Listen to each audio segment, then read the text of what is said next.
Good evening students. तो पिछले class में हम लोगों ने स्नेल्स लॉ के बारे में पढ़ा था। तो और जो भी लॉज ऑफ रिफ्लेक्शन है ना, जो दो लॉ थे वो हम लोगों ने पढ़ा था। मैं फिर से एक बार स्नेल्स लॉ को फिर से रिपीट कर रहा हूँ। ठीक है, क्या चीज? ठीक है, रिपीट कर रहा हूँ। स्नेल्स लॉ, ठीक है, ये क्या कहता है कि ratio of angle of incidence, ठीक है, ratio of sine of the angle of incidence to the sine of the angle of refraction is always constant for given pair of media, for given pair of media, ठीक है, and for given colour of light. समझे? और मैंने बहुत सारे example भी तुम्हें show किया था कि ऐसा ऐसा होगा। समझे? तो ये जो है ना, ठीक है, ये जो कांस्टेंट जो है, ठीक है, ये कांस्टेंट है, वो किस तरीके से डिपेंड करता है वो भी मैंने बताया था। और धीरे धीरे हम इसके बारे में और भी चीज सीखेंगे। क्लियर? अब देखो, एक मैं तुमको फिर से बता दे रहा हूँ, जैसे कि जो भी हम जैसे मान लो वाटर में अगर जैसे एक टब है और उसमें वाटर है और क्वाइन को हम उसमें रखते थे, तो क्वाइन जो है वो ऊपर की तरफ अपीयर होता था। समझे? तो प्रॉपर जब हम रे डायग्राम इसका जब बनाएंगे ना, तो वो सारा चीज हमें क्लियर होता जाएगा। क्लियर? तो मैंने बना के भी दिखाया था, उसको तुम लोग प्रैक्टिस करना। मैं आगे भी चल के एक दो बार बनाऊंगा और कोशिश करूंगा कि और सारे एग्जांपल्स मैं यहाँ पे दिखाऊं। ठीक, अब देखो यहाँ पे पेज नंबर 173 पे है reflection of light through a rectangular glass slab. ठीक है, refraction through a rectangular glass slab. तो हम इसको देखेंगे और फिर से उसको हम रिलेट करेंगे इससे। क्लियर?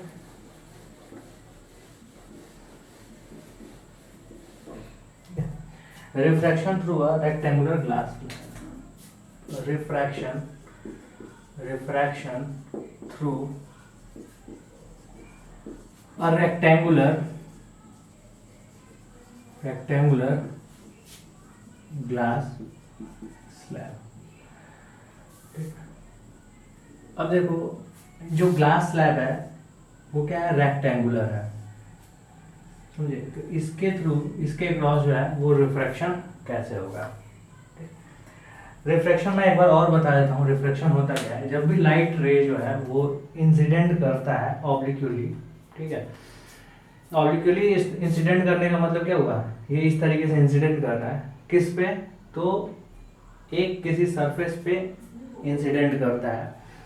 ठीक, अब देखो ये क्या है? ये अलग मीडियम है और ये क्या है? अलग मीडियम है। तो जो लाइट रे है ना, वो अपना डायरेक्शन चेंज कर लेता है और इसी फेनोमेना को हम क्या कहते हैं?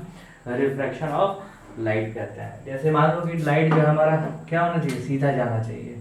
अब देखो हम यहाँ पे करके दिखाते हैं। ये हम पहले क्या किए? नॉर्मल ड्रॉ किए, समझिए, और इस पे हम लाइट रे को इंसिडेंट करा रहे हैं। एक सेकेंड, ठीक है, इस पे हम लाइट रे को क्या करा है? इंसिडेंट करा रहे हैं। तो जैसे ही ये एक मीडियम से दूसरे मीडियम में जैसे ही गया ना, तो इसका पाथ हमारा कैसा होना चाहिए? यानी कि ये जो है ऐसा होना चाहिए। समझे? स्ट्रेट लाइन पाथ होना चाहिए, क्योंकि लाइट जो हमारा स्ट्रेट लाइन में ट्रेवल करता है। लेकिन ये अपना डायरेक्शन चेंज कर देता है। डायरेक्शन क्यों चेंज करता है? तो मैंने बताया था कि जो लाइट का स्पीड होता है ना, वो जो है अलग अलग मीडियम में अलग अलग होता है। समझे? अब देखो, इस मीडियम से इस मीडियम में जा रहा है और लाइट का स्पीड इस मीडियम में अगर ज्यादा है और इस मीडियम में कम है, तो वो क्या होगा? टुवर्ड्स जो है नॉर्मल बेंड हो जाएगा। टुवर्ड्स नॉर्मल क्या हो जाएगा? बेंड हो जाएगा। देखो ये क्या हो गया? बेंड हो गया। क्लियर? अब देखो, इसको हम कहेंगे इंसिडेंट रे। ठीक है, इसको हम क्या कहेंगे? नॉर्मल कहेंगे। नॉर्मल एट सरफेस, जैसे ए डैश ले लो, बी डैश ले लिया।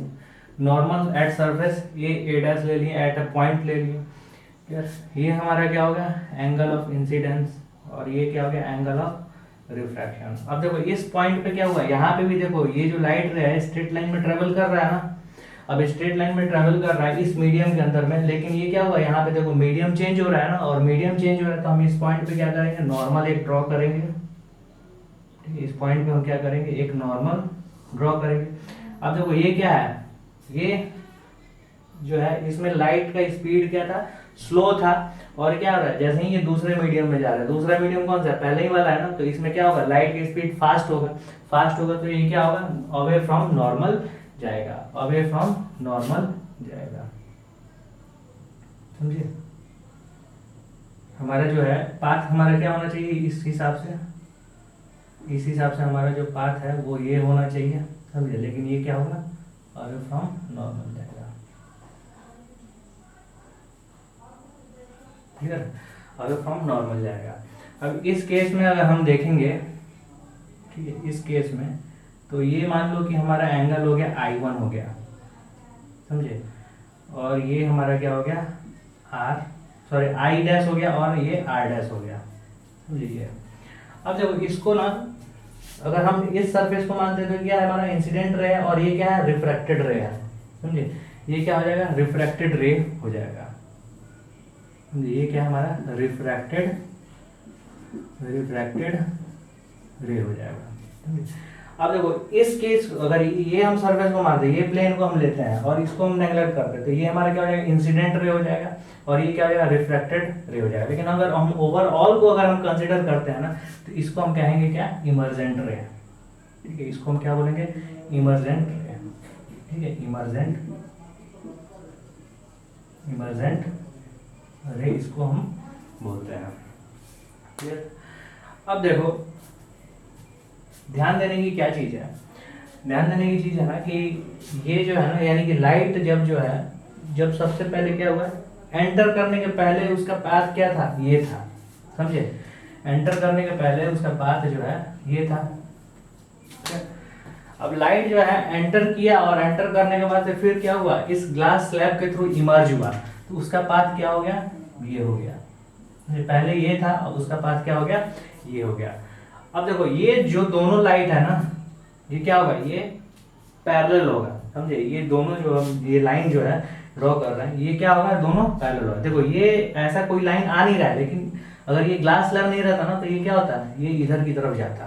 समझे, लेकिन ग्लास स्लैब जैसे ही हम डालें तो क्या हुआ, ये जो लाइट का जो पाथ है ना, वो क्या हो गया, शिफ्ट कर गया, और इसको हम क्या कहते हैं, इसको हम लैटरल शिफ्ट कहते हैं। क्लियर, इसको हम क्या कहते हैं, लैटरल शिफ्ट कहते हैं।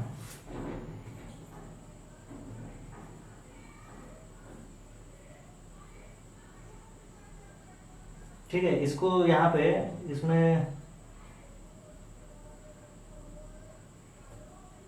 ठीक है, इसमें यहाँ पे नाम शायद नहीं दिया हुआ है। ठीक है, इसको हम क्या बोलते हैं, लैटरल शिफ्ट कहते हैं। समझे, ये क्या है हमारा, लैटरल शिफ्ट, लैटरल शिफ्ट हम इसको कहते हैं। समझे, या फिर और भी नाम है। ठीक है, मैं याद आएगा तो मैं बता दूंगा। ठीक है, तो इसे क्या बोले, लैटरल शिफ्ट हम बोलेंगे। समझे, यानी कि ग्लास स्लैब को हम जैसे ही इंट्रोड्यूस कर रहे हैं, तो लाइट का जो पाथ होता है वो क्या हो जाता है, बदल जाता है। ठीक है, यानी कि जिस पाथ पे चलना चाहिए ना, उस पाथ में ना चल के वो क्या होता है, दूसरे पाथ को पकड़ लेता है, और वो पाथ क्या होता है, पहले पाथ के पैरेलल होता है। अब देखो ये जो है, अगर ये दोनों जो है पैरेलल अगर है ना, ठीक, देखो ये जो है ए बी, ठीक है, ए डैश अगर पैरेलल है बी डैश के, तभी ये हमारा लैटरल शिफ्ट होगा। लैटरल शिफ्ट यानी कि ये दोनों पैरेलल होगा। अगर हमारा ये पैरेलल नहीं है, यानी कि ये लाइन और ये लाइन जो है ये पैरेलल नहीं है, ये ग्लास स्लैब हमारा पैरेलल नहीं है, तो ये हमारा किसी मतलब ये पैरेलल कभी भी नहीं होगा। अगर तुम्हें भरोसा नहीं हो रहा है तो तुम रे डायग्राम ड्रॉ कर लो। समझे, रे डायग्राम जो है तुम ड्रॉ करोगे, और जैसे मान लो कि ये क्या हुआ, प्रिज्म की तरह बना दो, या फिर थोड़ा सा शिफ्ट कर दो, तो तुम रे डायग्राम ड्रॉ करोगे। लेकिन रे डायग्राम हम ड्रॉ कैसे करेंगे, हम ये एंगल अपने आप थोड़ी ना ले लेते हैं। समझे, ये जो है एंगल हम अपने आप नहीं ले लेते हैं, इसको ड्रॉ करने का तरीका होता है। अब तरीका क्या होता है, तो स्नेल्स लॉ अब हम देखेंगे इस पे लगा के। समझे, इस पे हम क्या करेंगे, स्नेल्स लॉ देखेंगे। अब यहाँ पे स्नेल्स लॉ जब तुम यहाँ पे लगाओगे, ठीक है, एट सरफेस ए डैश। ठीक है, इस केस में अगर हम स्नेल्स लॉ लगाते हैं तो हम क्या कहेंगे, sine i upon sine r equal to constant. समझे, sine i upon sine r equal to constant. समझ गया। अब हम यहाँ पे स्नेल्स लॉ लगाते हैं।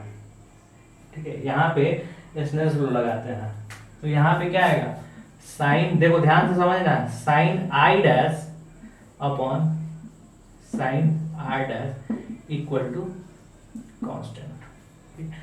लेकिन तुम्हें एक और चीज ध्यान रखना पड़ेगा, यहाँ पे हम क्या गलत लिखे हैं, समझे, हम यहाँ पे गलत लिखे हैं, ये कांस्टेंट और ये कांस्टेंट, ये दोनों कांस्टेंट का जो वैल्यू होगा ना ये अलग अलग होगा। समझे, ये दोनों कांस्टेंट का वैल्यू क्या होगा, अलग अलग होगा। तो हम इसको मान लिए ये क्या है, कांस्टेंट 1 है और ये क्या है, कांस्टेंट 2 है। समझे, देखो तुम ये भी सोचोगे कि हम क्यों ऐसे डायरेक्टली कह दे रहे हैं कि ये कांस्टेंट का वैल्यू अलग अलग होगा। तो तुम इसको ऑब्जर्व करोगे ना, तुम देख लो एक तरीके से, यहाँ पे क्या है, साइन आई है और ये साइन आर है। समझे, अब साइन का जो वैल्यू होता है ना, ठीक है, साइन का जो वैल्यू होता है इसके अंदर में ये हम जो डालते हैं इसको हम कहते हैं आर्गुमेंट कहते हैं, और ये जो वैल्यू होता है ना वो कहाँ से कहाँ तक वैरी करता है। ठीक है, जो साइन वाला जो वैल्यू होता है वो कहाँ से कहाँ तक वैरी करता है, तो वो वैरी करता है -1 से लेके 1 तक वैरी करता है। ठीक है, ये -1 to 1 तक वैरी करता है। क्लियर हुआ। तो हम यहाँ पे देख रहे हैं, जैसे मान लो कि साइन आई है और ये साइन आर है। ठीक है, तो हम इसमें देखेंगे पहले वाले केस में कि आई हमारा क्या है, बड़ा है, और आर क्या हमारा छोटा है। और इस केस में देखेंगे कि आई हमारा क्या है, छोटा है, और आर हमारा बड़ा है। तो जो रेशियो होगा इस दोनों का, वो दोनों अलग अलग आएगा कि नहीं आएगा। ठीक है, दोनों का रेशियो जो है वो क्या होगा, वो अलग अलग आएगा। समझे कि नहीं, जस्ट इसको एनालाइज करोगे तो तुम्हें पता चल जाएगा। क्लियर। जैसे मान लो कि तुम्हें पता है कि ये साइन आई, जब वैल्यू इसमें निकालोगे ना, जैसे मान लो कि यहाँ पे 30 डिग्री हुआ, तुम निकाल के देख लो। जैसे मान लेते हैं ये क्या हुआ, ये 30 डिग्री हो गया, ये 45 डिग्री हो गया। तो फर्स्ट केस में क्या था, साइन 30 डिग्री, सॉरी ये साइन 45 डिग्री, ठीक है, divided by sine 30 degree. Clear. अब देखो ये दोनों, ये क्या है, ये और ये क्या है, पैरेलल है। समझे, तो ये और ये क्या हो जाएगा, सेम हो जाएगा। समझे, ये और ये क्या हो जाएगा, तो ये हमारा कांस्टेंट 1 है। अब देखो यहाँ पे साइन, ये क्या हो जाएगा, आई डैश इक्वल टू क्या हो जाएगा, ठीक है, आई डैश इक्वल टू हमारा जो है वो कितना है, 30 डिग्री है, और ये आई डैश इक्वल टू क्या हो जाएगा, साइन 45 डिग्री होगा। समझे, ज्योमेट्रिकली तुम देखोगे कि ये जब ये और ये पैरेलल है, ठीक है, तो ये क्या हो जाएगा, ये भी इसके, ये देखो ये और ये क्या है, ये दोनों पैरेलल है। समझे, तो ये एंगल और ये एंगल तुम्हारा सेम होगा, और ये एंगल और ये एंगल क्या होगा, सेम होगा। समझे, ज्योमेट्रिकली तुम देखोगे। अब जिसको नहीं आ रहा है तो वो हमसे पूछोगे सर ऐसा कैसे हुआ, तो मैं तुम्हें अगले क्लास में ये बता दूंगा ज्योमेट्रिकली। ये मैथमेटिक्स, सिंपल मैथमेटिक्स है, ज्योमेट्री से तुम लगाओगे करस्पॉन्डिंग एंगल, अल्टरनेट एंगल, सारा चीज क्लियर हो जाएगा। अब देखो यहाँ पे जो ये वैल्यू आएगा, ये कुछ दूसरा ही कांस्टेंट आएगा ना, ये क्या आएगा, कुछ दूसरा ही कांस्टेंट का वैल्यू आएगा। ठीक, तो गड़बड़ हो कहाँ रहा है, समझे, तो गड़बड़ हो कहाँ रहा है, तो उसी चीज को हम देखेंगे कि ये जो कांस्टेंट है इसको हम कहते क्या है।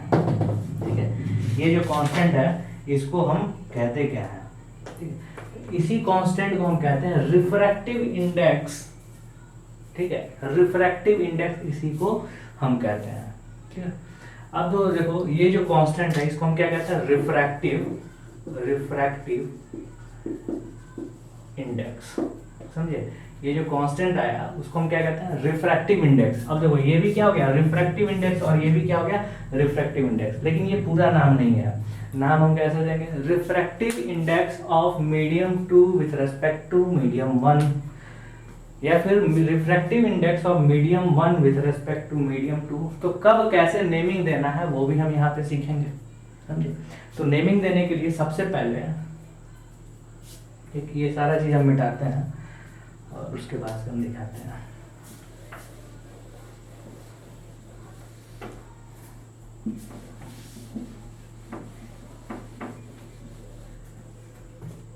देखो अब यहाँ पे ये सब तो समझ ही रहे हो ना, ये सारा चीज हम मिटाते हैं, थोड़ा सा अच्छा रहेगा देखने में। ठीक है, इसको नोट डाउन कर लेना।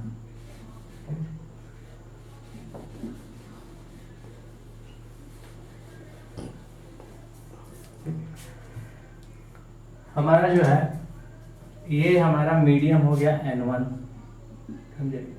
सॉरी, इसको मान लो मीडियम ये हो गया मीडियम 1, ठीक है। मीडियम 1 ये क्या हो गया, मीडियम 2 हो गया, और ये क्या हो गया फिर मीडियम 1 हो गया। क्लियर। अब देखो इसको हम दो पार्ट में स्टडी करेंगे।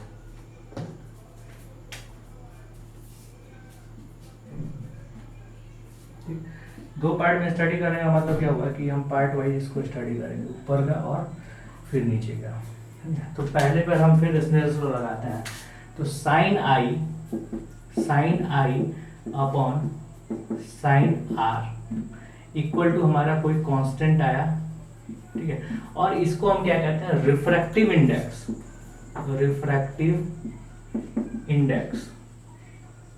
इसको हम क्या कहते हैं, रिफ्रैक्टिव इंडेक्स। क्लियर। और refractive index of medium 2 with respect to medium 1, of medium 2 with respect to medium 1। इसको हम क्या बोलते हैं, refractive index of medium 2 with respect to medium 1। अब हमें देखना क्या है, अब इसको हम रिप्रेजेंट भी करते हैं किस तरीके से, इसको हम रिप्रेजेंट करते हैं N21 से, refractive index of 2 with respect to medium 1, with refractive index of medium 2 with respect to medium 1। अब देखो ये जो है इसको हम N21 को हम कैसे लिखेंगे, N2 अपॉन N1, समझे। अभी हम सारा तुमको नेमिंग जो है किस तरीके से ये करना है ये हम दिखाएंगे। हम क्या है इसको कह रहे हैं, N21 का मतलब क्या हुआ, refractive index of medium 2 with respect to medium 1, और इसको हम लिखते हैं N2 अपॉन N1, और ये क्या हो जाएगा हमारा sine i upon sine r, समझे। तो रिफ्रैक्टिव इंडेक्स हम इसको ऐसे भी दिखाएंगे, ये हमारा क्या हो जाएगा N2 हो जाएगा, ये हमारा N1 हो जाएगा, फिर ये हमारा क्या हो जाएगा N1 हो जाएगा, और ये क्या हो जाएगा N2 हो जाएगा। अब हम सेकंड वाले केस के लिए लिखते हैं, ठीक है। सेकंड वाले केस के लिए हम लिखेंगे, तो सेकंड वाले केस के लिए देखेंगे हम, तो क्या होगा sine i dash upon sine r dash, और इक्वल टू क्या होगा, ये कांस्टेंट 1 था और ये क्या हो जाएगा कांस्टेंट 2 होगा, ठीक है। और इसको हम क्या बोलेंगे, समझिए। तो देखो पहले को जब नेमिंग हम कर रहे थे ना, तो हम उसमें देखो लाइट रे कहाँ जा रहा था, फर्स्ट मीडियम से सेकंड मीडियम में जा रहा था। तो फर्स्ट मीडियम से सेकंड मीडियम में जैसे ही जा रहा है, तो ये क्या हम बोले, refractive index of medium 2 with respect to medium 1, ठीक है। यानी कि sine i upon sine r का जो वैल्यू देगा। अब देखो यहाँ पे अगर हम इसको एनालाइज करेंगे तो ये क्या होगा, मीडियम 2 से मीडियम 1 में जा रहा है, तो हम इसको क्या बोलेंगे, रिफ्रैक्टिव इंडेक्स ऑफ, ठीक है। इसको हम क्या बोलेंगे, refractive index of medium, refractive index of medium 1 किसमें से जा रहा है, देखो ये क्या है, मीडियम 2 से मीडियम 1 में जा रहा है, जिसमें जा रहा है, ठीक है, उसकी हम बात करते हैं। Refractive index of medium 1 with respect to medium 2, clear. और इसको हम क्या लिखेंगे, refractive index of medium 1 with respect to medium 2, और N12 इक्वल टू क्या होगा, N1 अपॉन N2। देखो N12 का मतलब क्या होगा, रिफ्रैक्टिव इंडेक्स ऑफ मीडियम 1, ठीक, refractive index of medium 1 with respect to 2, तो इसको हम लिखेंगे N1 upon N2 equal to क्या होगा, sine i dash upon sine r dash equal to constant 2, समझे। अब देखो इस दोनों केस में अगर हम देखेंगे, ठीक, तो ये हम इसको कंसीडर कर रहे हैं और इसको हम कंसीडर कर रहे हैं, तो उस दोनों को अगर हम कंपेयर करेंगे तो n21 इक्वल टू क्या है, n2 अपॉन n1, समझे। अब इसको हम उल्टा कर देते हैं, तो 1 अपॉन n21 इक्वल टू क्या हो जाएगा, n1 upon n2, n1 upon n2, और n1 upon n2 equal to क्या है हमारा, तो वो हमारा हो जाएगा n1 अपॉन n2, हमारा जो है वो हमारा क्या है n12, समझे। तो इसको यानी कि इस इक्वेशन को, अरे यार ठीक है बोर्ड ही छोटा पड़ जा रहा है, तो देखो अगर हम देखेंगे कि इसको, इस इक्वेशन को और इस इक्वेशन को अगर हम कंपेयर करेंगे तो देखो इधर वाला और इधर वाला बराबर है ना, तो इधर वाला और इधर वाला हम बराबर कर सकते हैं। तो n यहाँ पे हम लिखेंगे 1 upon n21 equal to n12, ऐसे हम लिख सकते हैं ना, ये हमारा आ गया, समझे। या फिर हम इसको ऐसे लिख सकते हैं n21 equal to 1 upon n12, clear. तो यहाँ पे पहले टाइम देखने दो, यहाँ पे n21 का मतलब क्या हुआ, refractive index of 2 with respect to 1, यहाँ पे क्या है n12 का मतलब क्या हुआ, refractive index of 1 with respect to 2, समझे। अब देखो हमारा जो वैल्यू आ रहा था, ठीक है, ये जो कांस्टेंट है, ठीक है, और ये जो कांस्टेंट है, ये दोनों अलग अलग आएगा ना, समझे। अब हम इसी को थोड़ा सा, ठीक है, जैसे मान लो कि इसमें से इसमें गया तो हम क्या बोले, n21 हो गया, बोर्ड छोटा पड़ जा रहा है, ठीक है। इसमें से इसमें गया तो हम क्या बोलेंगे, n21 बोलेंगे, ठीक है। यानी कि refractive index of medium 2 with respect to medium 1, तो ध्यान देना हमेशा, refractive index of medium 2 with respect to medium 1 को हम क्या बोलेंगे, n21 बोल रहे हैं, समझे। अब देखो हम इसी में उल्टा कर रहे हैं, यानी कि इधर से लाइट गया और क्या हुआ, मीडियम 2 में गया, तो उसको भी हम क्या बोलेंगे, refractive index of medium 2 with respect to medium 1, समझे। यहाँ पे ये दिख रहा है, ठीक है। यहाँ इसको हम क्या बोलेंगे, देखो इस केस में क्या हुआ, लाइट इधर से इधर जा रहा है, तो हम क्या बोलेंगे, refractive index of medium 2 with respect to medium 1, हम ऐसे ही बोलेंगे ना, क्योंकि क्या हुआ, मीडियम 2 में जा रहा है, ठीक है।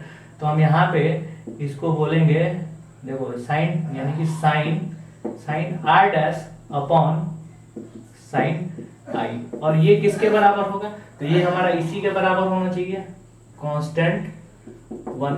अब हम देखो पहले हम यहाँ पे इसको क्या माने थे, ये हम माने थे 45 डिग्री, ये हम माने थे 30 डिग्री, ये हम क्या माने थे 30 डिग्री, ये अपने आप हो जाएगा, और ये क्या हो जाएगा 45 डिग्री।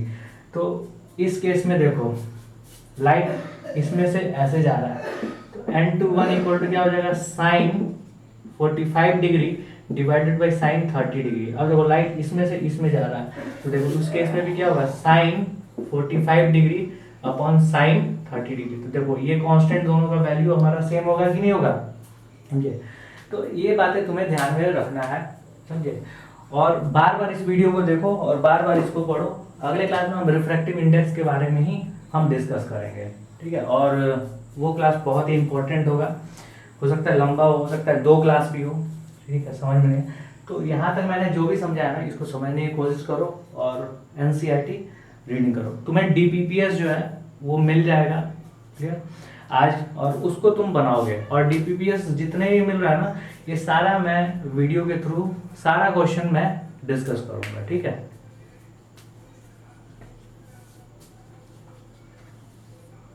ठीक है, और साइंस का,